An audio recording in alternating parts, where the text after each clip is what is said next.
Interlude 20, Accord, Part 1. If Accord didn't know better, he might have thought this little soiree was located here with the sole purpose of irritating him. Wait, he did know better. Tattletale. She would have done this just to beleaguer him. The Forsberg Gallery. The building had once been a pristine, albeit distressingly asymmetrical, construction of glass and steel.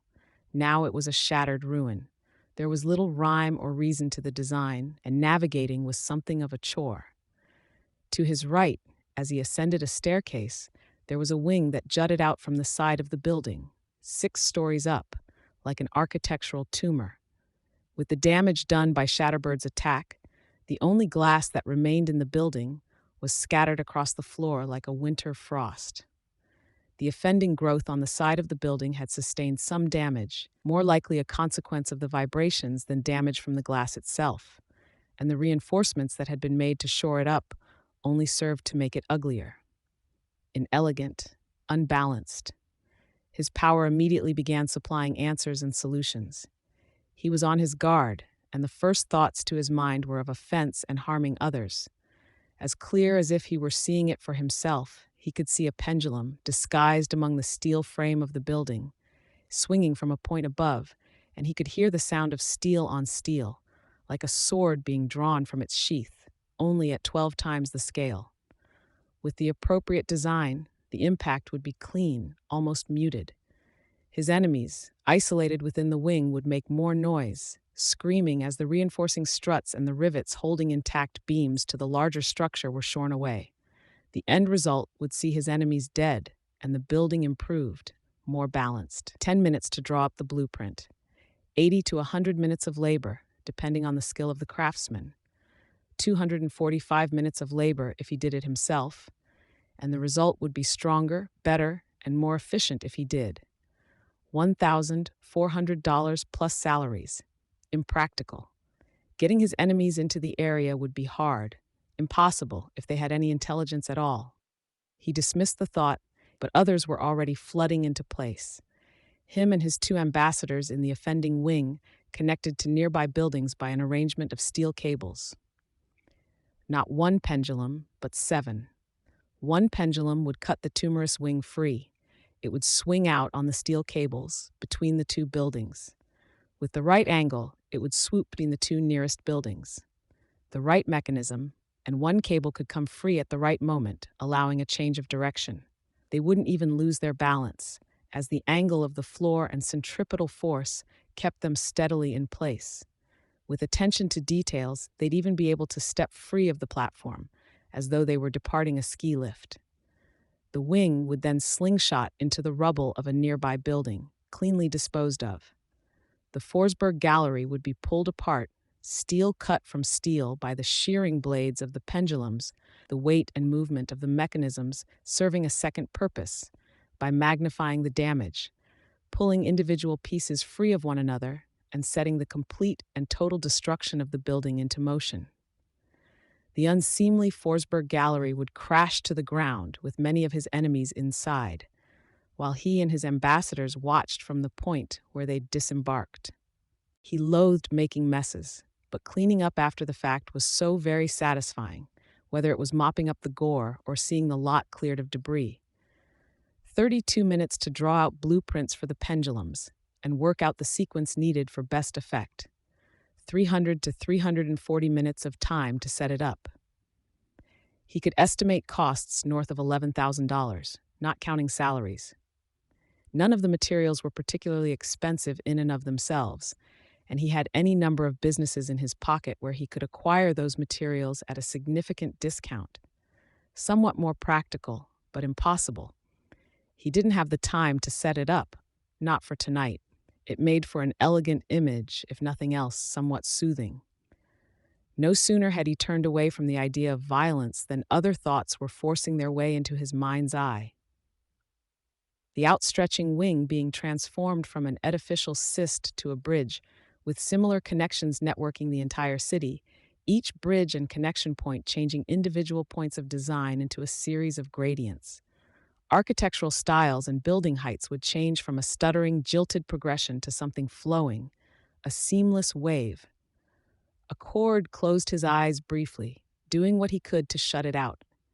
It didn't help.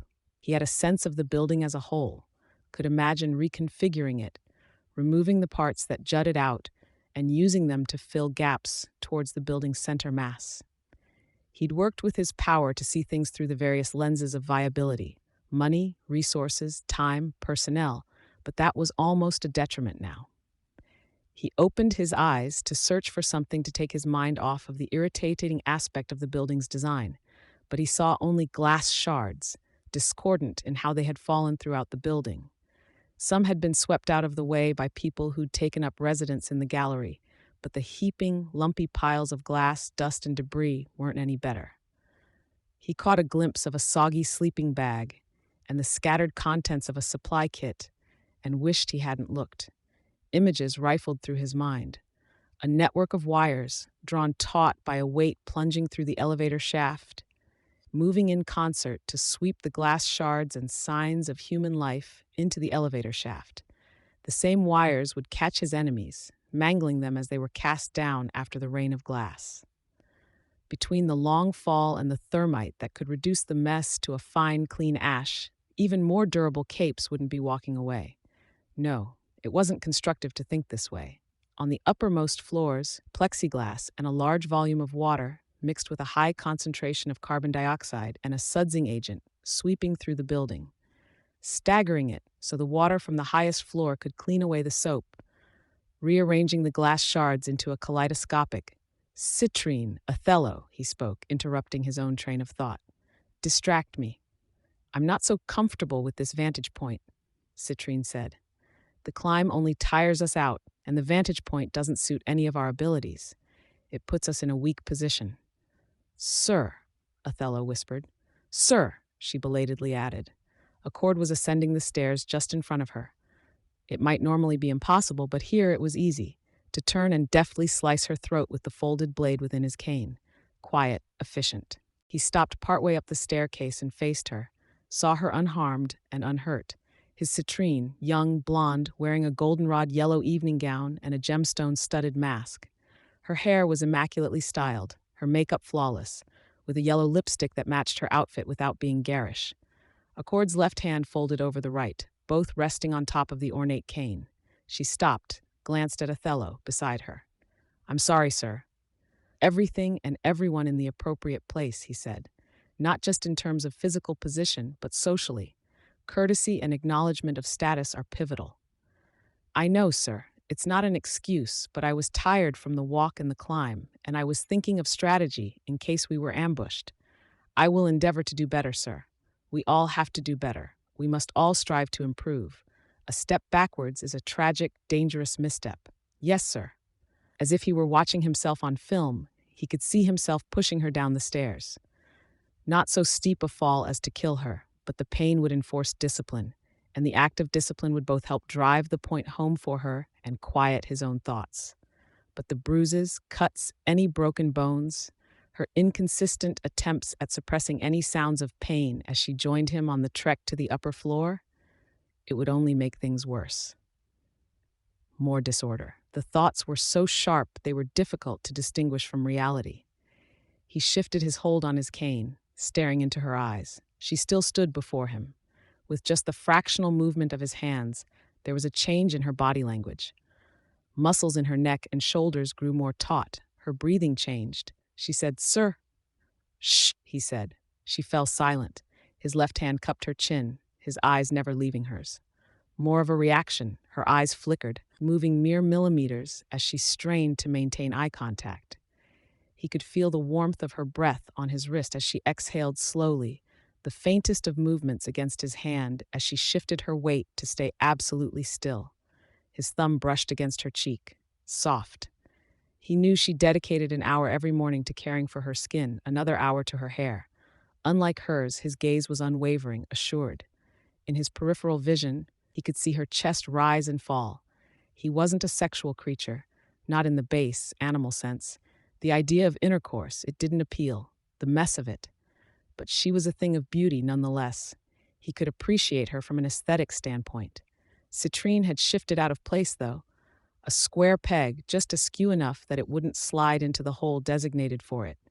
It jarred, and it cast a pallor on everything else that was right about her. As his fingers moved, tracing the line of her jaw, drifting to her chin, the idea of cutting her throat invaded his thoughts. A quick, clean severing of vital flows. He could see the lines of tension in her neck as she stretched it, striving to keep it absolutely still. Again, though, the disorder, the disruption. Blood was so messy, and as much as he might relish the opportunity to take 30 minutes from his day and clean up back in a more secure area, others would see, and it would throw too many things out of balance. There wasn't a right answer here, and it bothered him. Thinking rationally, he knew he was irritated. The location, even this city, they didn't suit him. He couldn't act on that, not yet, and the resulting dissatisfaction affected how he responded to the little things. His fingers broke contact with her chin, one by one, as he contemplated his options. By the time his index finger had dropped away, he decided. "You're my best ambassador, Citrine," he said.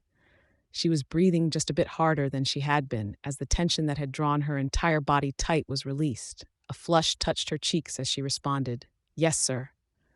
I don't want to lose you." "Yes, sir. I'll do my utmost to ensure you don't have cause to." "Please do," he said. He noted that the flush had spread down to her décolletage, not the result of fear or anger. Another base emotion. "Citrine?" She glanced at him. "Calm yourself." "Yes, sir." She breathed the words. He glanced at Othello, who wore a black suit and a mask divided between alabaster white and jet black. The man hadn't commented or flinched as Accord addressed Citrine. Accord turned and started ascending the stairs again. "Quicken your paces. I refuse to be late." Intrusive thoughts continued to plague him. He'd once described it as being very similar to the sensation one experienced on a train platform, a ledge, or while standing in front of fast-moving traffic. That momentary urge to simply step forward, to see what might happen, except the thoughts were sharper, with more weight to them, more physical than ethereal. His power was problem-solving, and every problem demanded to be addressed. The solutions were posited whether he wanted them or not, one-step and hundred-step plans alike, and it never ended. Every flaw needed correcting, every imbalance needed to be weighed again. Mediocrity could be raised to greatness. The greater the problem, the faster he could solve it. He'd taken the time one afternoon to solve world hunger. 6 hours and 26 minutes with the internet and a phone on hand, and he'd been able to wrap his head around the key elements of the problem. He drafted a document in the 9 hours that followed, doing little more than typing and tracking down exact numbers. 150 pages, formatted and clear, detailing who would need to do what and the costs therein. It had been bare bones, with room for further documents detailing the specifics, but the basic ideas were there. Simple, measured, undeniable. Every major country and ruler had been accounted for in terms of the approaches necessary to get them on board, given their particular natures and the political climate of their area. Production, distribution, finance, and logistics, all sketched out and outlined in clear, simple language.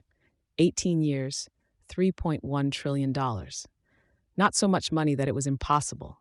A great many moderate sacrifices from a number of people. Even when he'd handed over the binder with the sum total of his work, his employer had been more concerned with the fact that he'd shown up late to work for his job. His boss had barely looked at the binder before calling it impossible, then demanded Accord return to work. A mind like his, in an office handling economic oversight within the PRT, looking for the precogs and thinkers who were trying to manipulate the markets to their own ends. It was only one imbalance, one irregularity, but it had been an important one. It had nagged at him, demanded resolution. He had to prove it was possible, so he'd siphoned the very funds that his department was managing.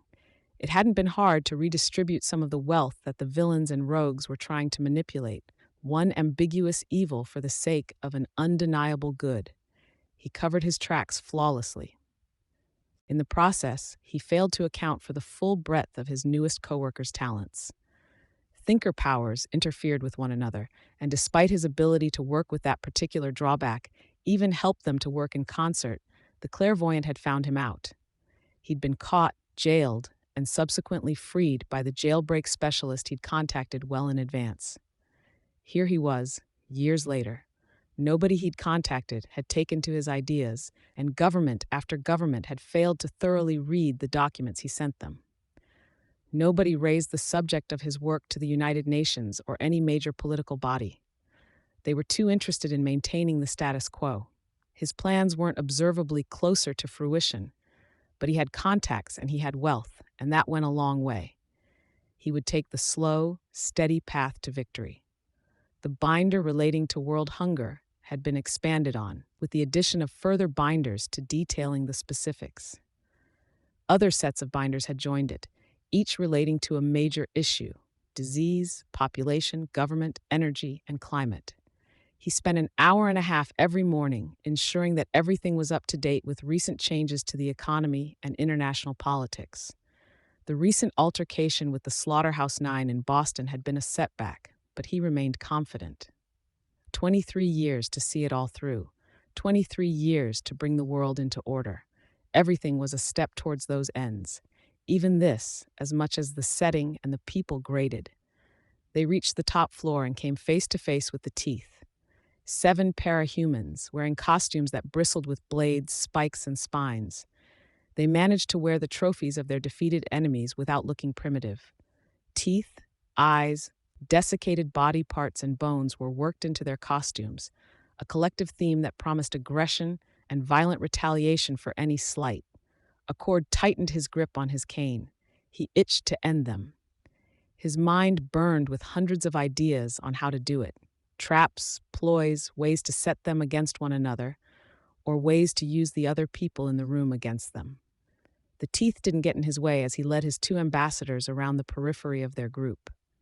There were no windows, and the wind sent minuscule shards of glass dancing over the tiled floor, periodically glinting as they caught the light from the flood lamps that were set around the room. "Welcome, Accord." Tattletale greeted them. He surveyed the group at the end of the long table. They weren't holding back in making a show of power. No less than 6 dogs were chained in place behind them, each mutated and grown to massive size by Bitch's power. Their number was bolstered by the addition of a massive spider and a scorpion, both wrought of black cloth. Silk? Skitter's silk? Regent stood by Imp, a costume of predominant white contrasted by a costume of black. They seemed to be exchanging murmured words. Bitch wore a mask that looked much like her dog's did, bearing a black jacket with thick, shaggy fur around the edges of the hood and collar. She didn't flinch, even as one of her larger mutants growled and gnashed its teeth inches from her head. The creature's ire was directed at Accord, not her. Perion's style of dress had changed from the images Accord had seen in his research. Her hair was no longer blonde, but black, her frock matching. The white mask she wore had a crack running down one side. She was very diminutive compared to the others, almost demure with the way she sat at one side of the table, hands folded, as though she didn't want to be a part of this. Tattletale, by contrast, was seated on the cloth scorpion just beside a large monitor. She was cavalier, her hair one-tousled, disrespectful by her very body language, sitting askew. He had to work to ignore her. He turned his attention to the figures at the head of the table. Gru stood behind the chair, one hand set on the backrest, a demonic visage wreathed in absolute darkness. Skitter sat at the end, backed by her forces, looking over the room. Bugs swarmed her from the shoulders down, but Accord could note a shawl and hints of protective armor.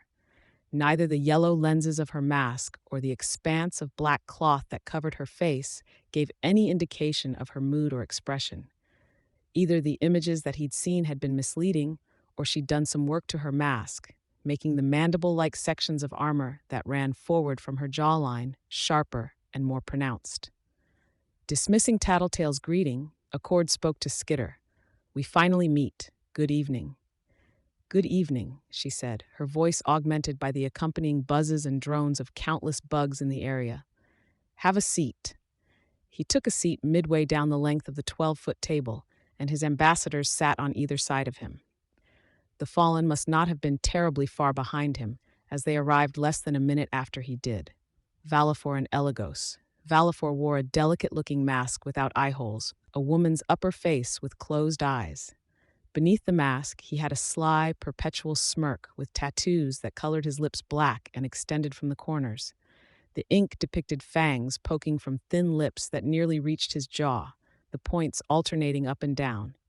His costume was almost effeminate, with white and silver feathers featuring heavily on flowing white clothes that clung to his narrow body, including a corset that drew his waist in. The costume was meant to invoke images of the Simurgh, no doubt.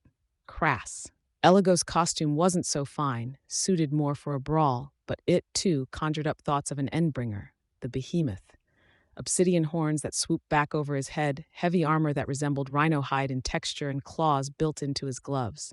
Valifor, Elagos, members of the Teeth, now that we're all here, I'll ask that you take a seat, Skitter said. Why should we listen to you? Valifor asked. His voice was incongruous with his outfit, bearing a slight southern twang. He leaned over one chair, his arms folded over the backrest, taunting. It's customary for there to be violent retaliation if someone causes trouble at a meeting like this, Skitter said, usually involving every other party that's present. I'm not saying I'm intending to cause trouble, Valifor said. I'm wondering why we should follow the schoolgirl. I'm sure everyone here saw the news. Did you see the news, Butcher? Yes, the leader of the Teeth answered. A woman stepped out of the midst of the group of Teeth. She was elegant, long-necked and long-limbed, with her hair tied up in a high ponytail. Her mask and armor had an Asian style to it, though the costume were studded and trimmed with a number of wickedly barbed blades. More incongruous, there were 3 bleached skulls strung to one another and hanging around one shoulder. The costume, it was asymmetrical, lacking harmony, trying to do too many things at once. The samurai, the headhunter, the bloodletter. None of it fit the title she wore, Butcher. Images flickered through Accord's mind, ways to obliterate both costume and wearer, more difficult than it seemed given just who she was. As if to punctuate Accord's line of thinking, she effortlessly lifted a Gatling gun and set it down on the end of the table. The sheer mass of the weapon was imposing enough that Accord momentarily wondered if the other end of the long wooden table would lift off the ground. The woman very deliberately refused the offer to sit. She'd spoken only one word, but managed to convey a great deal with her actions. Very embarrassing, Valifor mused aloud. Really, I don't see why you should get to sit at the head of the table. A 16-year-old girl, a victim of bullying, it doesn't conjure up the most imposing image, does it?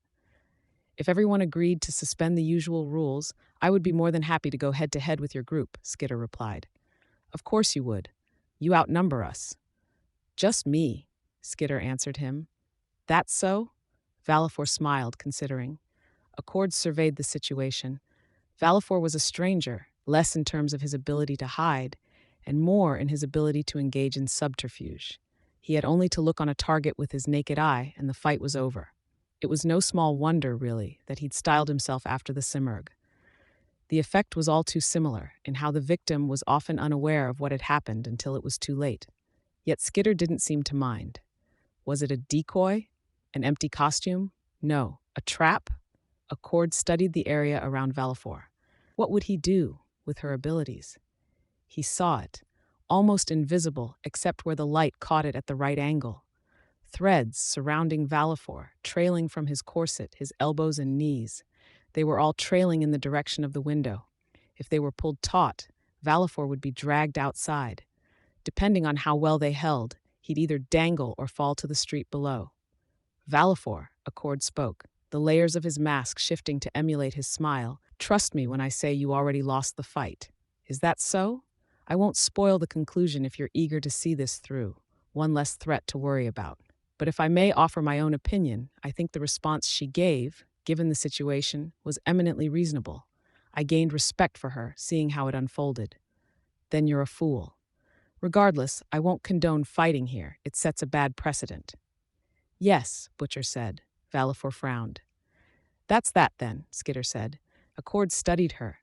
He could see her swarm in the shadows behind the floodlights, moving in anticipation of a fight, no doubt. Their presence nettled him almost as badly as if they'd been physically crawling on him. They were all of the issues he'd had with the glass, but they were alive. He knew he could make them stop, make them go away, simply by giving an order to his ambassadors. Not that it was a possibility. He glanced at Skitter. I think you and I both know you'd win the fight, But how final would the outcome be? You're in the seat of power. More villains will arrive with every passing day. Are you prepared to kill? Is this some kind of head game? Villefort asked. It isn't any manner of head game, Accord responded. I'm curious. Her response would shed a great deal of light on the discussion tonight. Yes, Skitter gave her belated response, but I'd like to keep to the unwritten rules, as abused as they have been lately. Killing should be a last resort. I see. She has some other trap on hand? The bugs at the edge of the room? Can I ask if— Wait, don't tell me. I'll enjoy it more if I discover it for myself. Very well. Now, if everyone would be seated, we can begin, Skitter said, resting both elbows on the table. It wasn't quite straight, Accord noted. The table was askew in relation to the rest of the room. Solutions flickered through his mind's eye, ranging from ones as simple as standing to push the table into a proper position to a flat-faced wrecking ball that could slam into the building's side. No, he had to focus. He could distract himself by figuring out Skitter's contingency plans.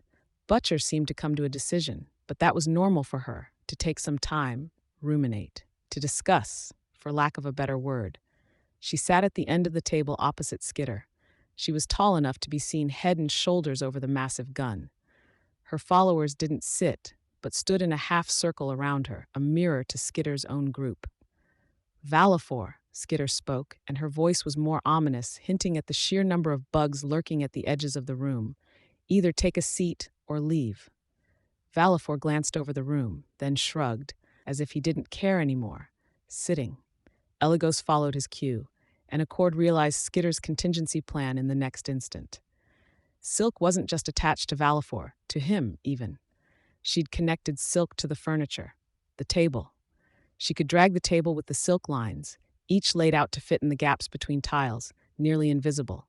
In doing so, she'd sandwich any one group between the table and a wall, or leave them clinging for a grip, almost falling.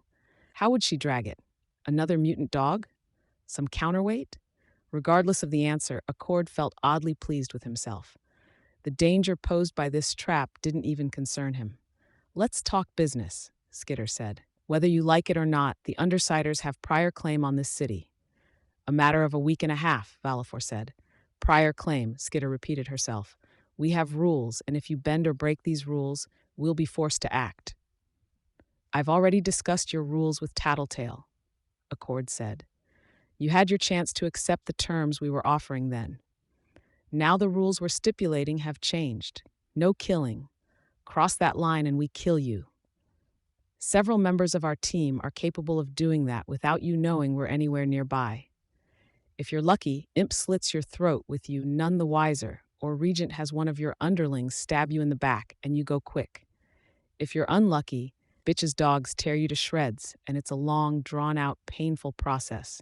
If you're very unlucky, you get the worst of both worlds, and you deal with me. What if there's someone that has to die? Villefort asked. Sometimes killing is necessary. You come to me. I decide, Skitter said. There's no new detail here, Accord said. Tattletale outlined much the same thing, though with less in the way of threats. I'm not even close to done. Property, we will find out about any territory you acquire. Whatever you pay for the land, you pay us a third. That includes the cost of buying the land itself, rent and taxes. If you're not paying property taxes or rent, we still expect an appropriate amount. Expensive, Accord said. You could have accepted our earlier offer, Skitter replied. If you want out from under that particular constraint, any of you may fold your organizations into ours, coming under our direct authority. This is a passive takeover then, Accord said. You intend to put the squeeze on us until we cave. I am very, very tired of people telling me what I intend, Skitter answered him. Our territory borders are marked with our individual signatures. Traffic in anything illegal or harm someone within any of these areas, and we retaliate. Target any of us, and we retaliate as a whole. It doesn't sound like it leaves us much elbow room, Accord replied. I have yet to see an area that wasn't already marked as being in one territory or another. Then you grasp my meaning. Skitter added, my next point. During any Endbringer event or the possible incident at the end of the world, you send half of your powered membership or 3 members to assist, whichever is more. This is bordering on the ridiculous, Valifor said. You expect us to fight the Endbringers? You? No. You're picking a fight, Valifor said. I'm giving each of you the option of obeying, leaving, or fighting, Skitter said. The ambassadors will accept the deal as posed. They won't like it. Accord may even hate me because of my powers and my less predictable nature. But they'll accept. Is that so? Accord asked. Yes. You'll do it because you have resources that you can use to leverage what unfolds when they've finished scouting the other side of the portal and open it up for business. You wouldn't come all the way here and then leave because you didn't like the terms. There are the other options. Fighting us, you have only 2 underlings that survived the attack in Boston. As strong as they are, you're not equipped to fight. You'll join us because it's the fastest route to get what you really want. Ah, Accord thought. Tattletale filled her in. It made life a little easier and a little harder in very different ways. Skitter leaned back, one hand resting on the table. What was it you said to Tattletale? Everyone and everything has a place? More or less. Your place isn't on a battlefield, opposite the Undersiders. It's in this city, building an infrastructure and gathering resources for your long-term plans. You'll accept an expensive rent and a limitation on criminal activity for that very reason. You would have me risk good help on fruitless fights against immortal killing machines, Accord said. That too, Skitter replied. I don't expect the Fallen will accept the terms, with the restriction about fighting Endbringers, but I doubt they're long for this city anyways. Valifor stood from the table. Eligos joined him. Together, they strode from the room, silent. That was a touch rash, Accord commented, insulting them. I wasn't lying. Impenhaven will handle them soon. Valifor is more cunning than you'd assume. An arrogant young man, impetuous and immature, but history suggests he's rather cunning when he puts his mind to something. Not a concern, Skitter said. If you say so. Skitter turned her attention to the other leader. Butcher? No, the woman replied, standing from the table. I didn't think so. Do you have any other business you'd like to bring up while we're all here? You die, Butcher said. You can't kill me. I will win. With that, her longest statement yet, she turned and walked away. Not good enemies to have, Accord commented. It was just his group and the Undersiders now. We'll manage. The first Butcher had super strength, durability, and the ability to inflict enough pain at a distance that his enemies went into cardiac arrest. His other powers only became evident later.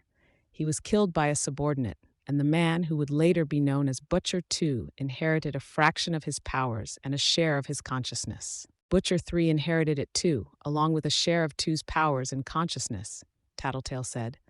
He was a hero, though. Accord rankled at the fact that she'd spoken out of turn. Her voice rang in his ears, as though each syllable were the echoing toll of a bell, growing louder with each iteration. Out of turn, out of sync, out of place. He bit his tongue. Yes, and the 2 voices in the hero's head worked together to drive him mad. He was gone from this world well before he died in battle. The teeth reclaimed the power, and the legacy has largely remained within the group since, each successor inheriting powers of the ones before.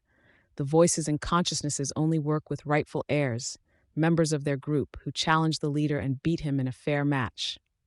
Which one is this? Regent asked. 14, Tattletale said. This one's number 14? Regent asked.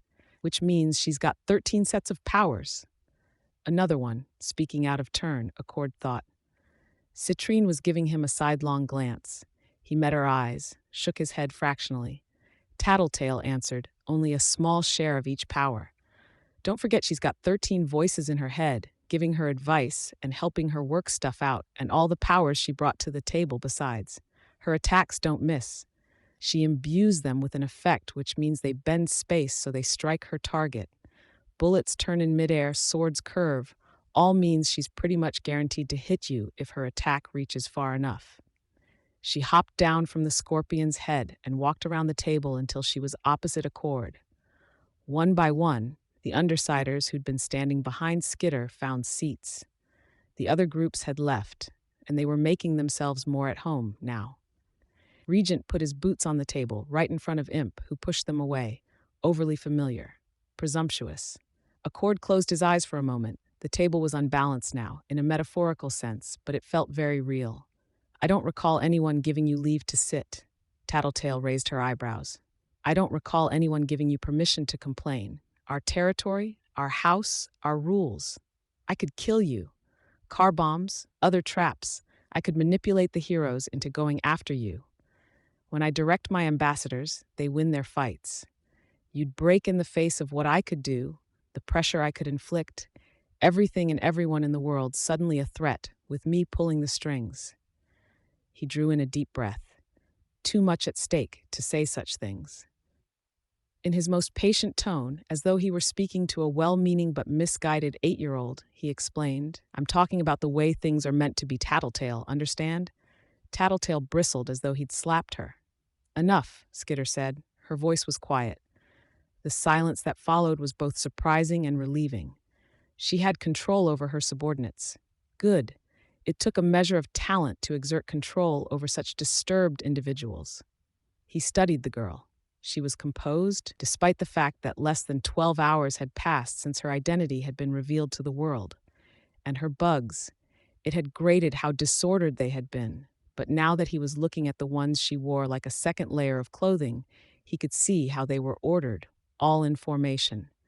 Skitter was calm, collected, reasonable, but willing to act with a heavy hand when needed. Clever. She thought at the scale necessary for a true leader. Do you accept the deal? Skitter asked. Best if I ask now, because your answer dictates the tone of the conversation that follows. I accept, he replied. She was right. He really had no choice in the matter. He'd dealt with worse deals and worse circumstances before. I suspect there will be friction, and we will have our disagreements, but we'll be able to find a common ground. You and I are very similar people. She didn't reply.